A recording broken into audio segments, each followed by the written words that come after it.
외국 여행을 할 때 언어가 잘 통하지 않습니다.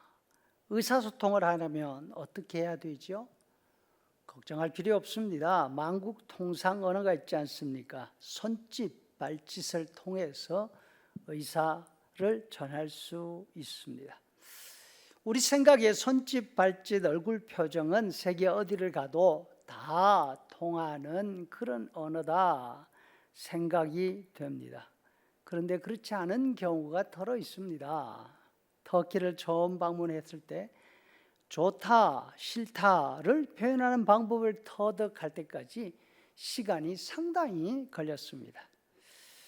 터키에서는 좋다는 표시를 할 때 고개를 왼쪽으로 했다가 오른쪽으로 획 돌립니다. 그게 좋다는 뜻입니다. 그러면 싫다는 표시는 어떻게 할까요? 고개를 숙였다가 뒤로 젖히면서 아래턱을 상대방을 향해서 드는 것입니다. 일반적으로 no 하면 고개를 가로젓습니다. 그렇죠? 옳다, yes라고 표현하면 고개를 아래 위로 숙이게 되는 거죠. 정반대의 의사소통 방법을 대하니까 너무나 헷갈렸습니다. 미국을 처음 방문하면서도 한국의 상식과 맞지 않는 모습을 보고 참 인상 깊게 생각했던 일이 있습니다. 한국에서는 어른이 아이를 마주서서 이야기할 때 어른은 뻘쭘히 서서 아이를 내려다봅니다.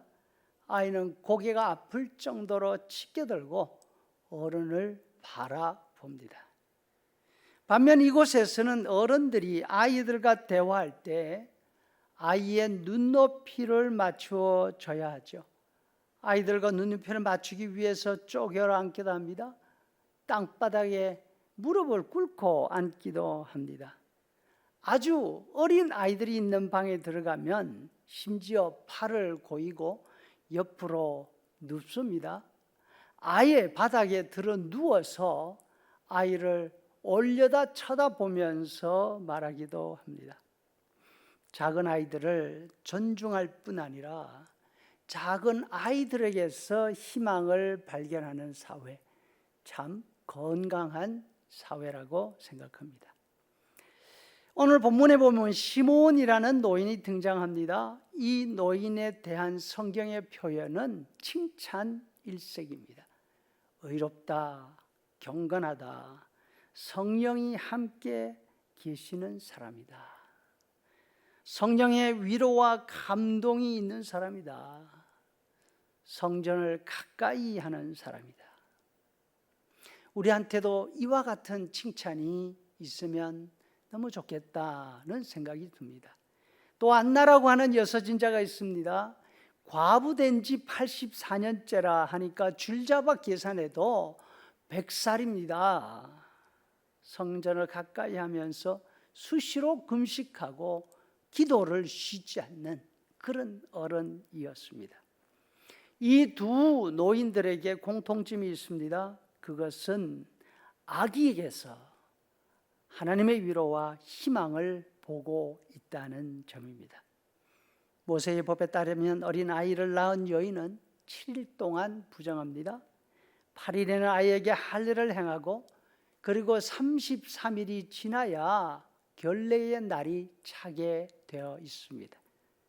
그러니까 예수님의 어머니 마리아가 아기 예수님을 데리고 성전에 들어가신 날은 예수님 생후 40일이 된 그날이었던 것이죠. 가난한 시골 여인입니다. 북쪽 갈릴리 지방에 복색을 하고 있습니다. 이 여인이 갓난 아이를 안고 있습니다. 세련된 예루살렘 여인이 아닙니다. 좋은 비단 옷을 입고 아이를 예쁘게 치장한 모습도 아니었을 테니까 아마도 성전 주변에서 이 아이와 어머니를 눈여겨보는 사람 별로 없었을 것입니다.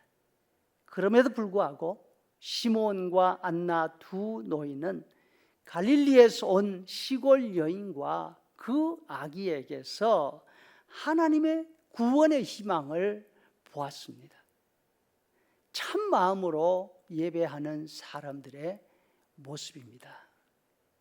당시 예루살렘의 지도자들, 성전에서 주인 행세하는 바리새인 성경학자들과 사두개 제사장들은 구원의 희망을 강한 힘에서 찾았습니다.